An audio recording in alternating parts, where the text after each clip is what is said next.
Hi guys. तो आज चलिए हम एक और प्रॉब्लम देखते हैं। यहाँ पे आप वीडियो को पॉज कर लीजिए, क्वेश्चन आराम से पढ़ लीजिए, उसके ऑप्शंस देख लीजिए और जो लोग इस क्वेश्चन को अटेम्प्ट करना चाहते हैं वो उसको अटेम्प्ट करिए। उसके बाद वीडियो को प्ले करके अपना आंसर और स्टेप्स मेरे साथ चेक कर लीजिएगा। तो चलिए अब हम लोग देखते हैं कि हमारे पास इन्फॉर्मेशन क्या है। तो हमारे पास इन्फॉर्मेशन है कि के, एल और एम ये 3 दोस्त हैं और इनका एवरेज एज जो है वो 24 साल है। यहाँ पे मैं आपको ये ज़रूर बताना चाहती हूँ कि एक सबसे कॉमन सिली मिस्टेक जो सारे लोग करते हैं वो कर देंगे कि let the age of K be x and let the age of L be y and let the age of M be Z.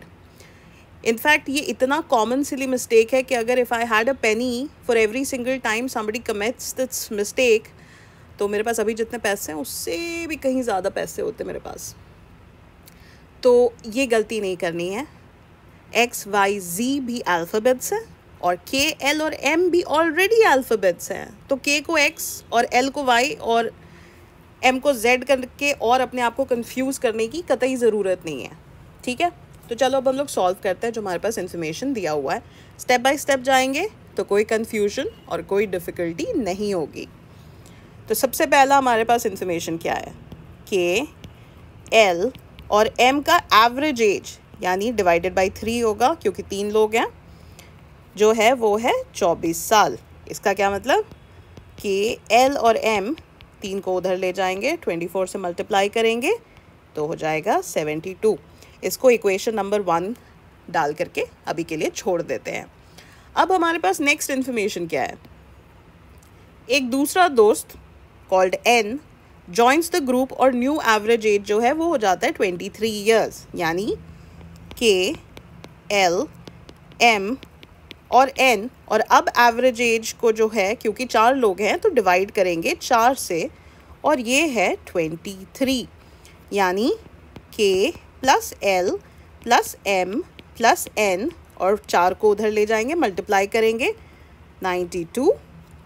अब हमारे पास के एल और एम जो है इक्वेशन 1 से मालूम है कि 72 है, तो 72 plus N is equal to 92।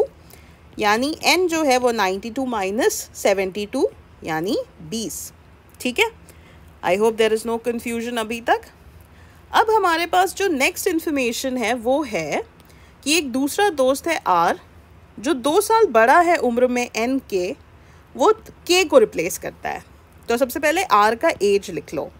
क्या है आर का एज, हमें पता है कि वो एन से 2 साल बड़ा है। एन हमारे पास दिया हुआ है 20 का है, तो आर की उम्र हो गई 20 + 2 यानी 22। ठीक है, नो कन्फ्यूजन। और वो रिप्लेस कर रहा है ग्रुप में के को, तो के के बदले हमारा हो जाएगा आर, एल, एम, एन और क्योंकि अभी 4 ही लोग हैं तो 4 से ही डिवाइडेड रहेगा और ये हो जाएगा अब जो नया एवरेज एज है जो है 22.5 ईयर्स, तो ये हो जाएगा 22.5। अब चलो पेज के इस तरफ देखते हैं, सिंस हमारा पेज ऑलरेडी भर गया। तो अब हमारे पास है R plus L plus M plus N, 4 उधर चला जाएगा और 22.5 से मल्टीप्लाई करेंगे तो ये हो गया तो आपको 90। ऑलराइट, तो अब हमारे पास आर का क्या है, आर का वैल्यू हमारे पास दिया हुआ है, तो यहाँ पे हम लिख देंगे 22 प्लस एल प्लस एम और हमारे पास एन का भी वैल्यू है जो यहाँ पे 20 दिया हुआ है हमारे पास, तो इसको कर देंगे 20 तो ये हो जाएगा 90। ठीक है, यानी एल और एम का वैल्यू जो है ये हो जाएगा आपको 48। अब हमारे पास अगर आप नोटिस करो तो इक्वेशन 1 में इसको सब्सटीट्यूट करते हैं।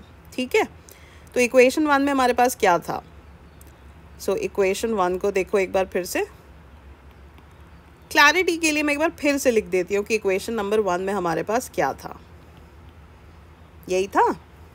और अब हमारे पास एल और एम का वैल्यू मिल गया है, तो ये हो गया K plus 48 this is equal to 72।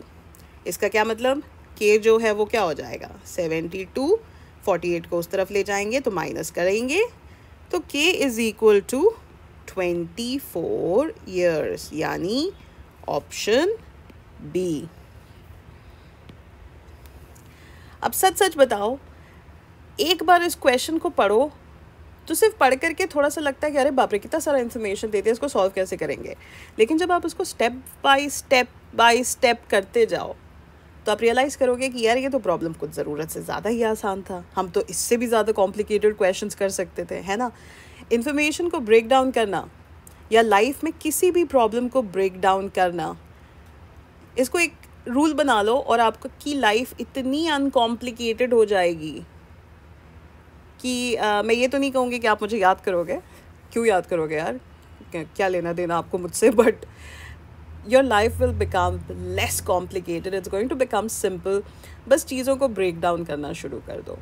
दुनिया में कोई भी चीज़ चाहोगे वो बहुत आसानी से आपको मिल सकती है। इनफैक्ट आज मैं इस वीडियो के अंत में एक बहुत पर्सनल बात आपके साथ शेयर करना चाहती हूँ। मैं जब पैदा हुई थी, I was born with a speech defect. मुझे एक कंजेनाइटल बीमारी है जिसको एंकिलोग्लोसिया कहते हैं, जो विंस्टन चर्चिल को भी थी बाय द वे। तो जब मैं पैदा हुई, मेरे डॉक्टर्स ने मेरे मम्मी पापा को बताया कि ये लड़की कुछ भी करेगी ठीक से बोल नहीं पाएगी, तो आप इसका ऑपरेशन करा दीजिए। अब बताइए, पहला बच्चा, उसमें भी अपने बाप की लाडली। So my parents were very scared, वो ऑपरेशन कराना नहीं चाहते। तो भी इतने छोटे से बच्चे के ऊपर, मैं मुश्किल से कुछ महीने की थी, उस पर कौन ऑपरेशन कराए। लेकिन एक और डॉक्टर थे हमारी फैमिली में, उन्होंने कहा कि अच्छा रहने दो, अगर तोतला के बात करेगी तो भाई कोई बात नहीं, तो कोई ऐसा कुछ भी नहीं है। बहुत सारे बच्चे होते हैं जिनको स्पीच डिफेक्ट्स होती है, हमारा बच्चा है, हम तोतला बच्चा भी बर्दाश्त करेंगे, उससे भी प्यार करेंगे। So even if she is not able to talk, तो भी कोई बात नहीं। मैं आपको यहाँ पे ये बता दूँ कि मेरे पेरेंट्स ने मेरी कोई सर्जरी नहीं करवाई। मैं कई अल्फ़ाबेट्स को या कई वर्ड्स को वैसे नहीं बोल पाती हूँ जैसे नॉर्मल लोग बोलते हैं, क्योंकि मुझे अपना टंग मूवमेंट मेरा बहुत रिस्ट्रिक्टेड है, तो मुझे अपने तरीके से बोलना पड़ता है। तो अगर आपको मेरे बोलने में कोई एक्सेंट सुनाई पड़ता है, तो वो एक्सेंट का कारण जो है वो बायोलॉजिकल है। वो एक्सेंट का कारण ये नहीं है कि मैं अपने आप को ज़रूरत से ज़्यादा कूल या हैप बनाने की कोशिश कर रही हूँ।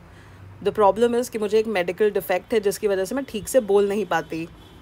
और क्या इत्तेफाक की बात है, एक्चुअली इत्तेफाक नहीं, क्या पैराडॉक्स है कि मैं 12 साल, कौन कहे यार, मैं 14 साल, हाँ ऑलमोस्ट वनवास जितनी उम्र थी, मैं 14 साल से बिज़नेस कम्युनिकेशन पढ़ा रही हूँ इंडिया के बेस्ट कॉलेजेस में। So take that all your doctors, जिन्होंने मेरे मम्मी पापा को कहा था कि लड़की ठीक से बोल नहीं पाएगी।